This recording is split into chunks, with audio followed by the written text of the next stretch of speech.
Good evening. My name is Sergeant Stephen Hayes. I'm a chaplain assistant in the United States Army. The first thing I want to tell you about is a story, and it just kind of goes back to help you understand where I'm coming from. It's about 117 degrees in Bakuba, Iraq, in the middle of the night, mind you.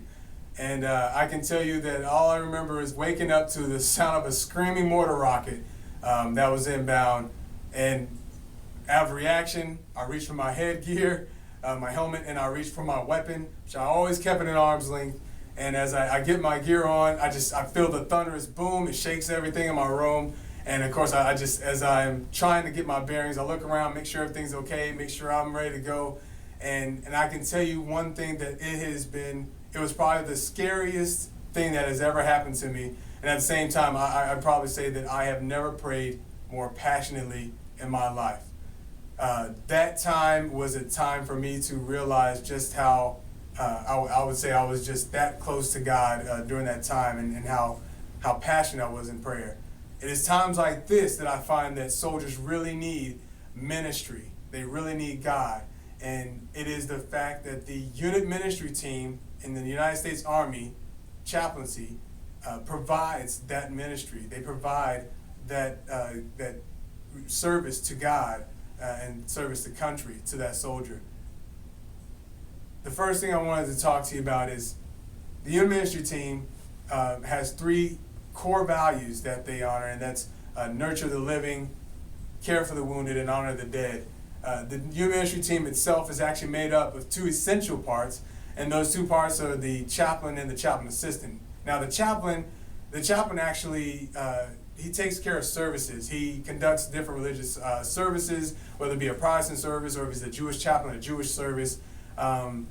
He provides those services for soldiers to receive spiritual nourishment. Now, he also provides spiritual counseling, moral, ethical counseling. The chaplain assistant, on the other hand, we support the chaplain. We make sure that he has the ecumenical supplies that he needs. My job as a chaplain assistant to make sure that he stays safe in a hazardous environment. Now, when we're deployed, that is my primary function. One of the things I described in that story was how the mortar rocket was coming in. What I didn't describe is one of the first places I went was to check on my chaplain and make sure he was okay. But that is part of my function as a chaplain assistant, is to protect that chaplain because he's a non-combatant. He doesn't carry a weapon. I would also say that when providing that type of service, whether it be religious, moral, or ethical, one of the things that we have to do is we have to be where the soldier is. So we go with the soldiers on deployments. We go out. Me and my chaplain would always go out with the soldiers when they were doing, when they're doing humanitarian missions and things like that. And we would try to, show a ministry of presence to that soldier.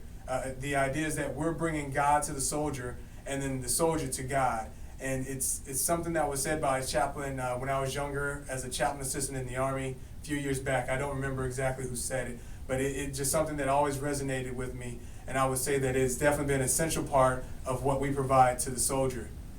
Now, when nurturing the living, in my 3 topics of nurturing the living, caring for the wounded, and honoring the dead, when nurturing the living, I would say that it is essential to, again, provide those services. So whether we're deployed or we're not deployed, we try to make sure that they're getting proper counseling so that way they feel the spiritual, moral, and ethical nurturements that they need in order to develop as a person well-roundedly.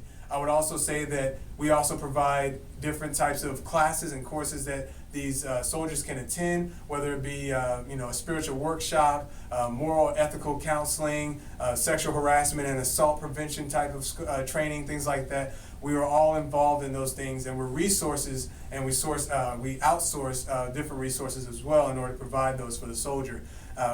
We also look to, we want to make sure that we're going to those soldiers that can't get to us. So that will mean caring for the wounded. When we care for the wounded, we're going and visiting hospitals, treatment facilities. Again, we're trying to be where the soldier is. If the soldier can't make it to a church service or a chapel service where we are located, or he can't make it to the chaplain's office to receive any kind of counseling, that when I find out there's an issue, I coordinate with that chaplain, we get that chaplain there. If it's a denomination that is not that particular chaplain, meaning if it was a Jewish soldier that wanted a rabbi and we don't have a rabbi assigned to our unit, I outsource. I find resources. I coordinate with another unit that has a Jewish rabbi, or we have a civilian contractors with rabbis.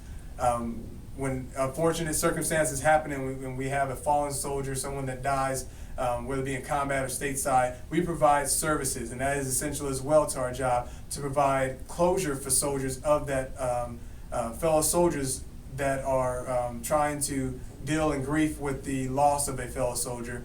So one of the things that we do is we provide the memorial service, ceremony, or funeral. The funeral, of course, would be more graveside. The service itself would be more religious in nature, or maybe a short sermon. And then the ceremony is more just of a traditional military type of ceremony with no religious preference in the ceremony.